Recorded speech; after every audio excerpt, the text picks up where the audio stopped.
saya memungkinkan atau saya diizinkan untuk melakukan observasi di kelas Pawana? Oh, boleh silakan.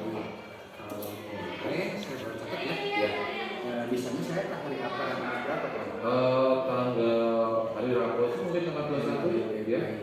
Hari Rabu tanggal 21 ya. Iya. Iya. Untuk mata pelajarannya kalau boleh tahu hari Rabu itu ada apa Pak? Nanti ada matematika sama IPA, mungkin nanti bisa pas IPA aja. Oh IPA aja. Iya.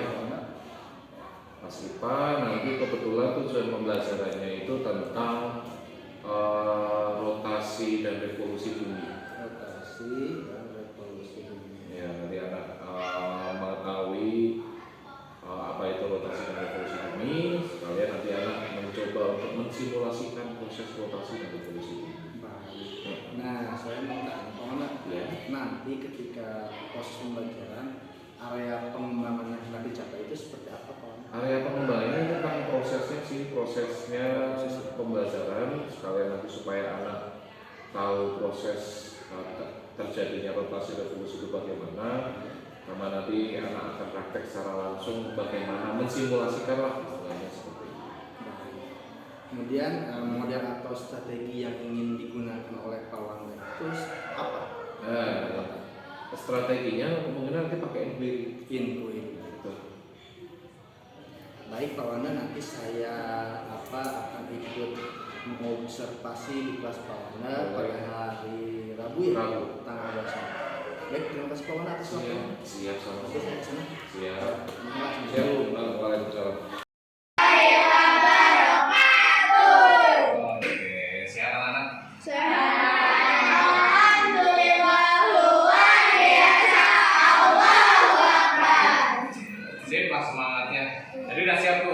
Buat belajar ya? Siap. Ini yang gak masuk siapa yang ini? Oke, Dilana ya. Tadi udah izin sih tiga-tiganya, doain aja. Yang punya kegiatan biar cepat beres. Amin. Yang punya sakit biar cepat sembuh. Amin. Ya. Nah, hari ini kita akan belajar tentang apa ya kemarin Bapak sudah kasih tahu?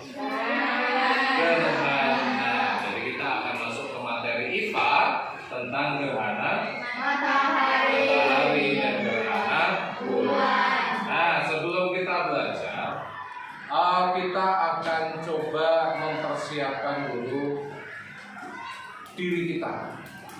Ya, semuanya alat tulis ditaruh dulu, bukunya ditutup terlebih dahulu. Sudah? Sekarang semuanya ikuti arahan dari Bapak. Tidak ada yang bergerak, tidak ada yang ya, semuanya diam, tidak ada yang berbicara. Tarik nafas, tahan, lepaskan. Tarik nafas yang panjang, lepaskan. Oke, semuanya tutup mata dulu. Kita akan mencoba bermeditasi. Jadi meditasi bukan cuma bisu-bisu ya, tapi kita coba bermeditasi. Tarik nafas, lepaskan. Sekarang coba bayangkan kalian sedang ada di pantai. Ada suara ombak yang berdebu. Ada suara air yang bergemericik. Dari jauh terdengar suara pohon kelapa yang bergesekan. Ada lagi suara burung camar yang sedang terbang. Hirup udara segar yang ada di pantai sekarang. Nikmati kesegaran pantai di sekarang. Bayangkan kalian sedang berjalan di pasir, berjalan mendekati air, kaki kalian basah kena air. Dingin, tapi segar. Segarnya sampai ke otak kalian. Mata kalian semakin segar, semakin terbuka. Dan ketika kalian membuka mata di hitungan ketiga, kalian akan siap untuk belajar. 1, 2, 3.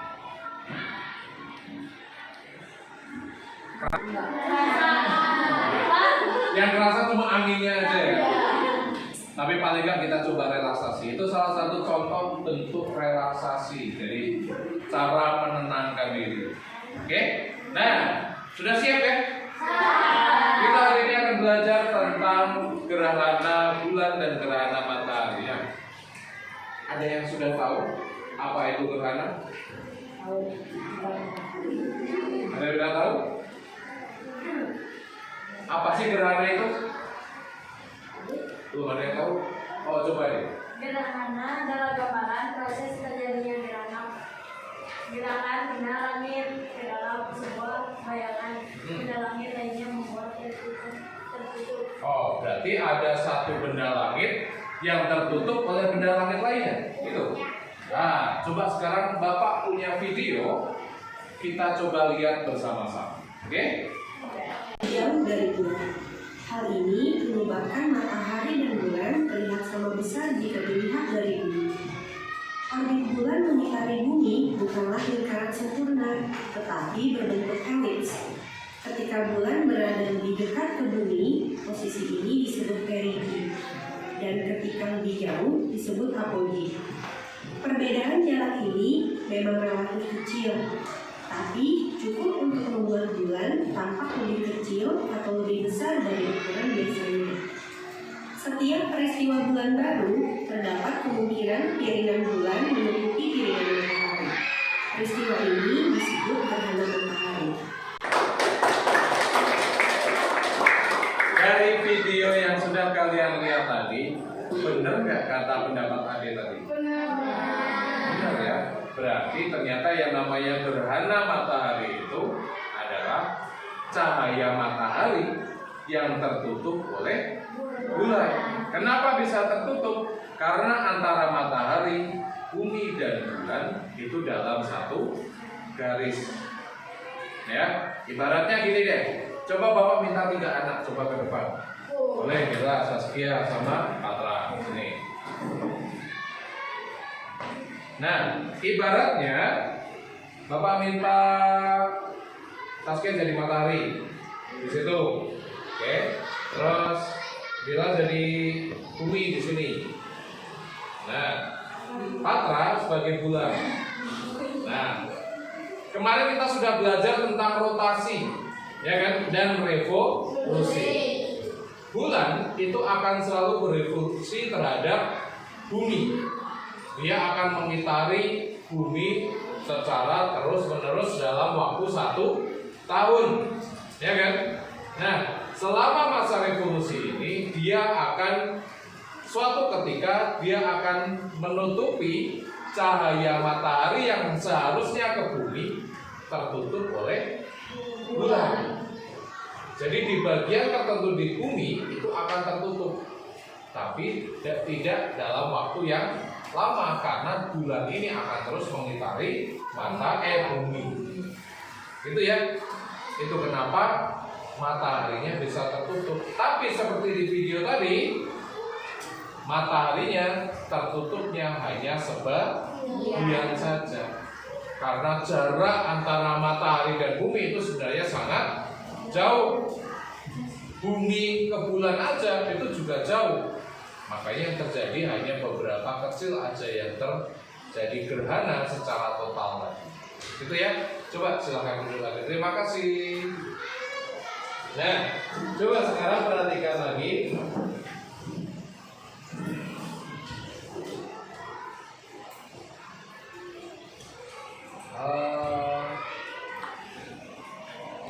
Nih, ini adalah ilustrasi perbandingan ukuran dan jarak antara matahari, bumi, dan bulan. Mataharinya jauh di ujung sana, dan dia besar. Sedangkan bumi dan bulannya, bahkan bulannya malah hampir nggak kelihatan. Ya kan? Itulah perbandingan besarnya matahari Tapi walaupun dia sangat besar, tapi dari bumi matahari hanya terlihat kecil, bahkan ukurannya malah sama seperti bulan, ya kan? Karena apa? Karena mataharinya sangat besar tapi juga sangat jauh, ya kan? Contohnya gini deh, kamu lihat semua gedung yang ada gedung jauh di sana. Gedungnya ketika dilihat dari jauh akan kelihatan kecil.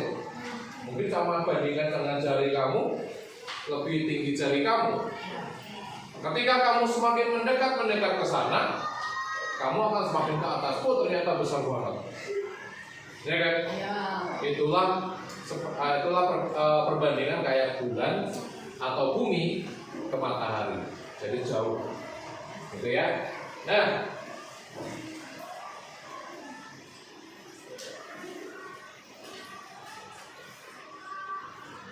ini seperti ini ya. Jadi ibaratnya ketika bulan ini sedang berevolusi mengitari bumi dan dia tepat searah garis dengan matahari, maka bagian yang lurus ini di bagian sini kira-kira dia akan tertutup cahayanya oleh bulan. Maka di bagian yang lurus inilah terjadi gerhana matahari. Seperti yang dijelaskan tadi di video, gerhana matahari total itu hanya terjadi selama 1 kali setahun, itu pun tempatnya belum tentu, ya kan? Kalau setahun ini sudah terjadi di kota A, belum tentu tahun depan terjadi lagi di kota A, karena bulan tadi selalu bergerak, pergerakannya berbeda ya setiap tahunnya, gitu ya. Nah, karena jaraknya yang lurus ini, maka yang bagian titik kecil di sinilah yang terjadi gerhana matahari. Sedangkan daerah yang lain itu hanya terkena dampaknya. Dampaknya apa sih kira-kira? Hanya kayak mendung saja. Jadi cahaya mataharinya agak berkurang, tapi tidak sampai gelap. Kalaupun terjadi ketika gerhana matahari total, itu pun juga agak gelap seperti malam sih, ya kan? Cuma jadi gelap gitu aja. Tapi gelapnya pun tidak lama, hanya terjadi selama 7 menit. Cuma 7 menit ternyata. 7 menit itu cepat, ya nggak? Kalian kalau nonton video TikTok aja, satu video 1 menit cuma 7 kali scroll udah beres, ya nggak?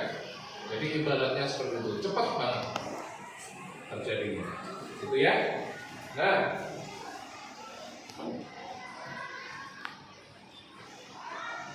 Nah, beda lagi dengan gerhana bulan.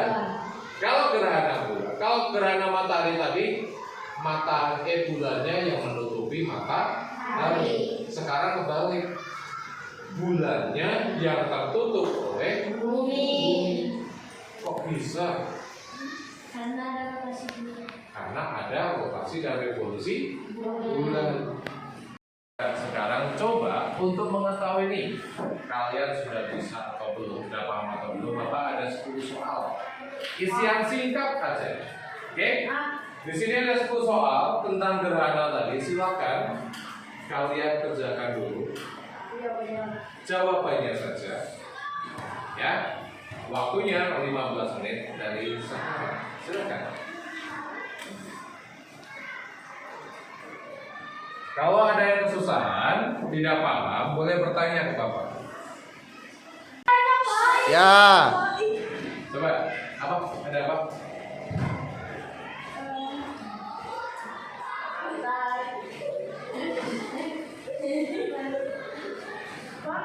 Apa?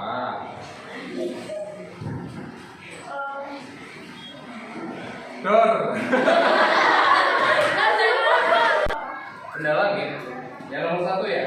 Nah, kemarin kan Bapak sempat menjelaskan kan, ketika di tentang rotasi dan revolusi, benda langit itu adalah semua benda yang ada di luar angkasa atau di alam semesta ini. Contohnya apa sih? Bumi ini termasuk benda langit. Bulan, matahari, meteor itu termasuk benda langit. Nah, sekarang kalau hubungannya dengan gerhana, berarti benda langit apa saja yang ada di sini? Nah, Nah, tadi udah dipraktekkan juga kan? Kaca benda langit apa saja. Itu ya. Ada lagi yang tanya? Aku tahu ini. Pak, cara memprediksikan gerhana gimana? Cara memprediksikan gerhana. Tadi dijelaskan di video ada nggak? Diperhatikan nggak tadi? Cara memprediksikan gerhana berarti dengan perhitungan. Iya, ada perhitungannya tadi ketika perjalanan bulan mengelilingi matahari yang perbedaannya sekitar 5 derajat. Nah, ketika nanti perputarannya mendekati, maka manusia akan bisa menghitung kapan terjadinya, kapan antara bumi, bulan, dan matahari akan sejajar. Ada lagi? Yuk, coba yuk.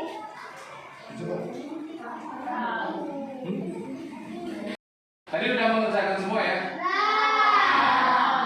Nanti akan coba Bapak periksa, kita nanti coba bahas bersama. Nah, hari ini pelajarannya berarti yang kita pelajari apa saja? Bahwa gerhana bulan itu bisa terjadi ketika matahari, bumi, dan bulan sejajar berada di dalam satu garis lurus. Sedangkan kalau gerhana bulan, matahari, bumi, dan bulan dalam garis lurus. itu ya. Jadi tidak setiap bulan gerhana itu bisa terjadi di satu tempat yang sama. Bisa jadi berbeda, tidak tergantung lokasi bulannya baru di mana. Itu ya. Nah, sekian dulu pelajaran kita hari ini. Kita akan lanjutkan lagi nanti setelah istirahat. Oke? Baik, silakan boleh ditutup. Sebelumnya saya ucapkan terima kasih dan sebesarnya kepada Pak Wanda atas kegiatan yang sudah dilakukan di bersama KBRI, dan tentunya saya apresiasi sebesar-besarnya. Artinya di sini Pak Eri bukan menggurui, namun di sini kita ataupun Pak Eri sedang belajar bagaimana beliau mensupervisi. Karena bagaimanapun seperti yang kita ketahui bahwa guru penggerak itu notabene ada seorang pembelajaran yang salah satu kompetensi yang dimiliki, yaitu terkait bagaimana mengobservasi atau mensupervisi akademik dari guru-guru. Seperti itu. Dan saya ucapkan terima kasih atas waktu yang kami berikan dan atas dukungan yang telah diberikan dan disampaikan kepada Pak Eri. Dan tentunya pada sesi pasca observasi ini Pak Wanda hanya mendengarkan dari hasil observasi yang sudah dilakukan bersama Pak Eri. Kemudian itu terkait instrumen bagaimana penilaian pembelajaran yang seharusnya dilakukan sesuai dengan instrumen penilaian yang dikeluarkan oleh guru penggerak ini ya. Nah, seperti itu. Dan kemudian itu nanti ada beberapa pertanyaan yang akan dijawab oleh Pak Wanda. Tentunya pertanyaan tersebut akan disampaikan oleh Pak Eri. Itu saja dari saya. Dan selanjutnya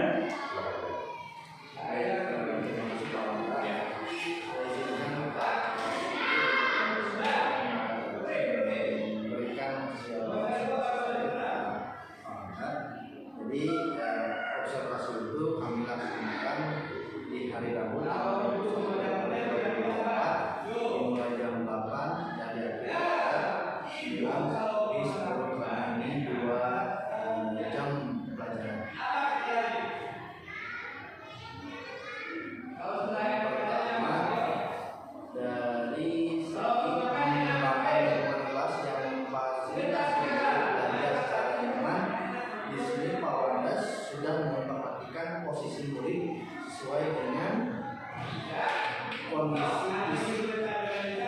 Kemudian posisi murid itu diatur sedemikian rupa sehingga penjelasan guru dapat didengar jelas secara merata oleh semua murid. Kemudian lingkungan belajar yang memungkinkan guru dapat menjangkau seluruh muridnya itu sudah dilaksanakan oleh Pak Wanda. Contohnya saja ketika anak yang lebih kecil, Pak Wanda sudah membuat anak itu duduk di depan dan seperti tangga itu seperti itu, saya berikan nilai 3 Pak. Kemudian dari penggunaan komunikasi positif, di sini Pak Wanda saya memberikan nilai 4, di mana Pak Wanda itu sudah membuat interaksi terjadi dua arah antara guru dan tidak didominasi oleh guru saja ya.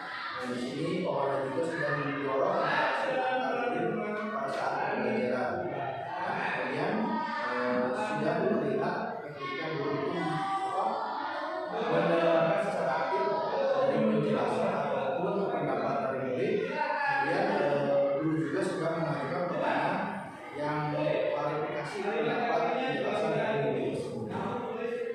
Dan untuk empati guru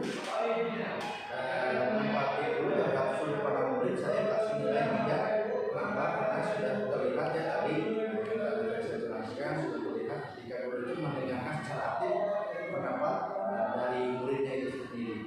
Kemudian dari segi emosi positif, saya beri skor 3 karena di sini Pak Wana sudah memberikan pembelajaran di mana itu guru tidak menggunakan kata-kata yang bermuatan negatif yang dapat menenangkan diri siswa itu sendiri dan menunjukkan ekspresi emosi positif di mana Pak Wana itu sudah bisa senyum, pandangannya itu diarahkan kepada murid, kemudian emosi siswa itu senang ketika mendapat pembelajaran dari Pak Wana.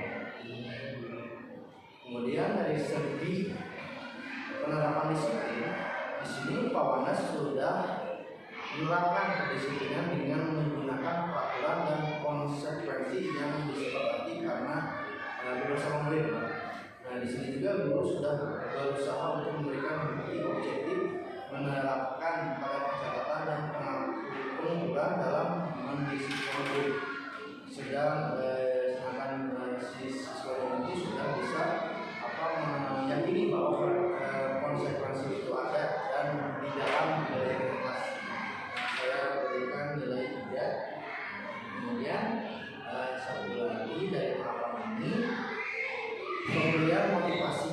Nah, saya berikan nilai 4 karena di sini Pak Wanda ya sebagai guru sudah menumbuhkan belajar murid dengan cara memberikan kesenangan, semangat dan minat murid selama sesi pembelajaran. Contohnya itu Pak Wanda itu sudah merancang pembelajaran yang sesuai dengan minat murid, di mana Pak Wanda sebagai guru sudah memberikan media pembelajaran yang sesuai dengan produk zaman dan produk dalam itu sendiri.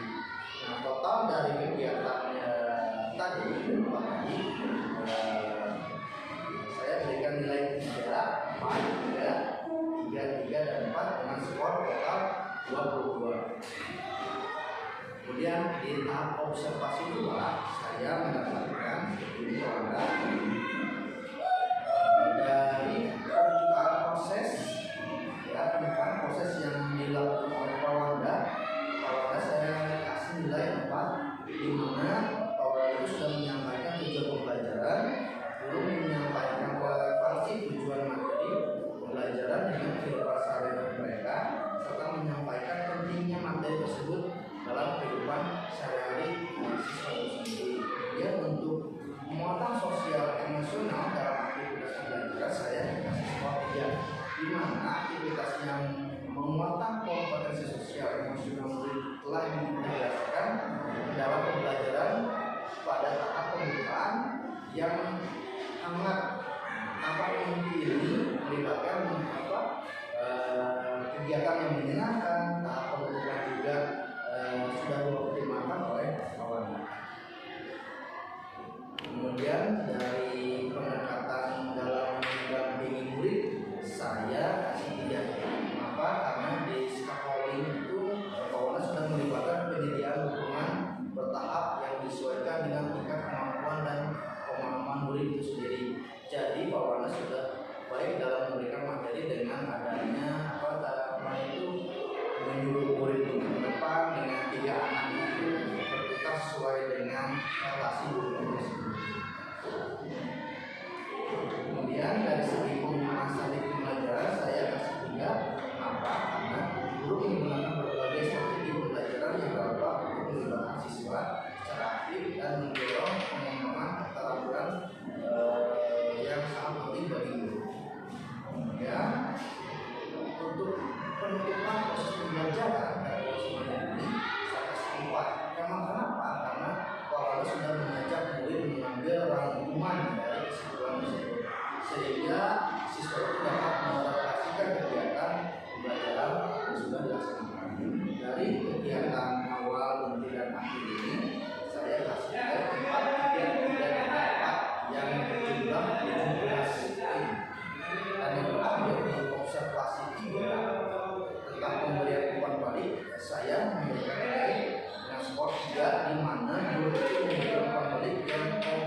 penjelasan itu sudah jelas terhadap murid yang sesuai dengan pembelajaran tersebut.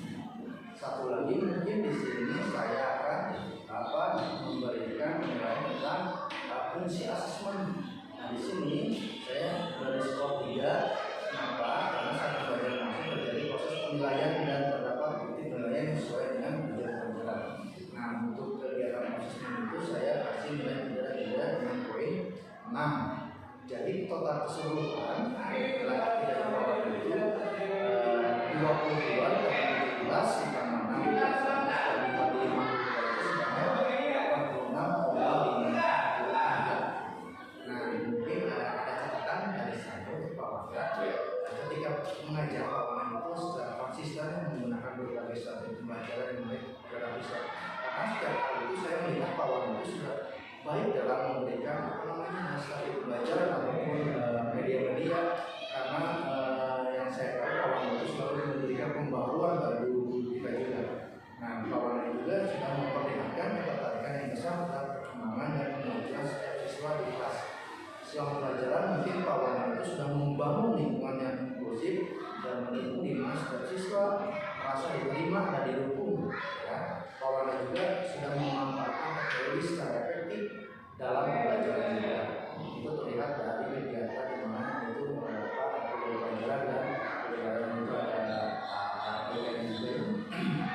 Kemudian Pak Wanda sudah memberikan informasi yang konstruktif pada siswa dalam membangun pengalaman dan kinerja mereka. Sekali lagi Pak Wanda di sini Pak Wanda itu sudah baik memberikan mereka kesempatan lebih banyak pada siswa dan berpartisipasi aktif dalam berdiskusi. Terlihat ketika ada anak yang berdiskusi, yang lain juga ingin bertanya dan mungkin Pak Wanda memfasilitasi dengan baik. Mungkin catatan dan dari dan ada beberapa hal juga yang saya harus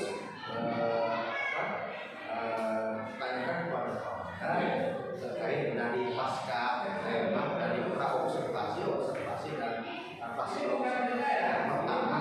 Mas Budi, pada yang mau dari penilaian yang disampaikan, apakah ada yang tidak sepakat? Baik, sebelumnya saya terima kasih kepada Pak Eri karena sudah memberikan masukan yang cukup bagus, cukup baik untuk saya. Ini sudah menjadi nanti bahan pembelajaran saya juga untuk memperbaiki diri gitu ya. Jadi karena memang hasil yang kemarin sudah direncanakan dari pembelajaran itu memang sebenarnya saya sendiri belum mantap, belum puas. Tapi dari masukan dari Pak Eri mungkin nanti bisa masukan dari Pak Eri. Terima kasih. Ada beberapa yang harus maksudnya terkait dengan pembelajaran yang sudah kita laksanakan observasi. Bagaimana perasaan Pak Wanda terhadap pengalaman mengajar yang sudah dilaksanakan oleh Pak Wanda? Pengalaman Khususnya yang terbaik. Pengalaman yang kemarin sih, alhamdulillahnya anak-anak sangat tertarik dengan pembelajarannya, materinya, karena materi yang sangat baru dan sangat menarik, tidak mudah untuk dilihat secara langsung lah kalau secara materi itu ya, proses revolusi. Tapi karena ketertarikan anak itu, jadi kelas menjadi sangat hidup. Jadi saya pun juga jadi sangat bersemangat. Jadi sangat cukup puas, hanya saja hasilnya mungkin belum sesuai dengan harapan saya. Kemudian ketika Pak Wanda itu menilai pembelajaran tersebut dari skala 1 sampai 10, seberapa jauh atau seberapa baik pembelajaran yang sudah Anda lakukan? Kalau dinilai dari 10 sampai 100, mungkin saya kan masih memberikan sekitar 80 karena saya merasa belum menyampaikan secara mendalam tentang materi itu. Karena saking semangatnya anak-anak ya, jadi banyak yang bertanya sana sini, akhirnya waktunya cukup termakan untuk menjawab pertanyaan dari anak-anak, ketertarikan dan penasaran mereka.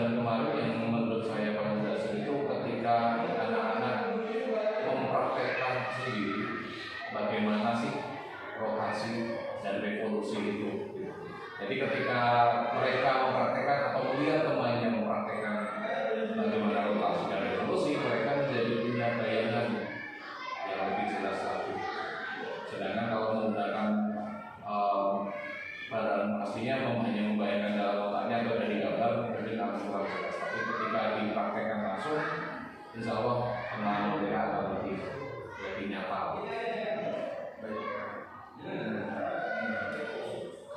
Area atau spesifikasi yang ingin didiskusikan ada tidak atau yang ingin direfleksikan ke depannya dari hasil observasi terkait dengan media atau karakter mahasiswa itu?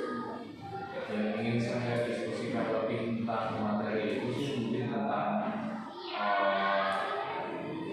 inginnya sih saya membuat sebuah permainan gitu ya. Kalau kemarin kan mungkin hanya perwakilan saja yang mempraktekkan, saya inginnya mungkin bisa semuanya gitu, bisa merangkum semua, jadi anak-anak juga bisa aktif semuanya, tidak hanya melihat tapi juga mempraktekkan sendiri. Mungkin seperti itu sih ide-ide permainan yang menarik buat anak-anak seperti itu. Nah, ini bagaimana menurut Pak Wanda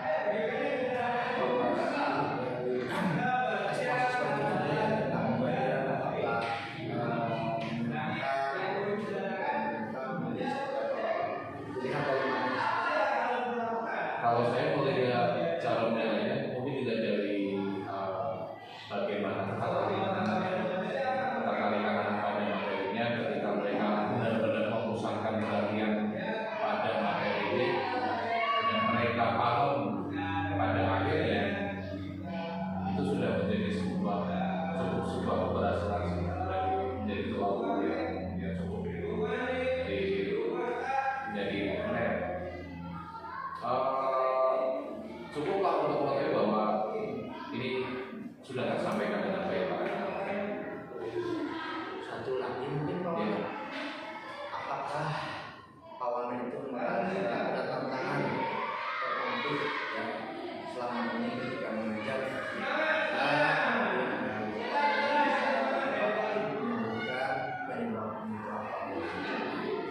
Tantangannya terutama dengan anak-anak saya ini ada dua anak yang memang agak terbatas dalam belajar, yang memang lama dalam memproses materinya. Di membaca pun mereka masih hanya sekedar bisa membaca. Jadi makanya saya mencoba untuk mencari gimana sih pelajaran yang bisa mereka paham hanya dengan mempraktekkan, tidak hanya dari membaca, tidak hanya dari melihat, tapi juga mencoba sendiri. Harapan saya sih anak yang kekurangan ini bisa ada perubahan lah ketika dia setelah belajar. Yang terakhir mungkin bagaimana cara Pak Wanda itu untuk merencanakan atau menindaklanjuti feedback ya yang saya sudah berikan dalam sesi observasi hari ini untuk depannya. Rencana tidak lanjut saya sih dari masukan Pak Eri tadi, mungkin saya nanti akan mencoba setting posisi dulu anak-anak. Jadi mungkin memang sudah cukup bagus, cuma ada beberapa anak yang memang secara penglihatan agak kurang terlihat. Ada 4 anak, jadi mungkin kadang saya taruh di depan atau di tengah, ya, jadi supaya mereka lebih jelas lah melihatnya. Selain itu sudah tentang evaluasinya, mungkin evaluasinya nanti akan ini lebih beragam ya, mungkin dibuat lebih beragam supaya bisa mencakup semua sesuai kebutuhan anak, kemampuan anak juga. Jadi supaya semua terakomodir. Contohnya seperti anak saya tadi agak kekurangan, kalau secara terus mesti mungkin ada, kalau di tes tertulis dia kurang, tapi ketika di tes lisan atau tes apa mungkin lakukan langsung dia bisa gitu. Makanya mungkin secara penilaian atau asesmen mungkin bisa lebih bervariasi. Mungkin seperti itu. Terima kasih atas waktunya. Teman sebelum ini sudah terima kasih banyak. Mudah-mudahan dari Pak Heri sendiri apa yang tadi disampaikan oleh Pak Wanda bisa menjadi feedback juga atau umpan balik juga untuk senantiasa dimaksimalkan. Apa yang menjadi harapan Pak Wanda bisa dibantu oleh Pak Heri bagaimana implementasi yang di kelasnya nanti seperti itu. Terima kasih yang sebanyak-banyaknya. Ya, terima kasih. Terima kasih. Ya, sama-sama. Terima kasih.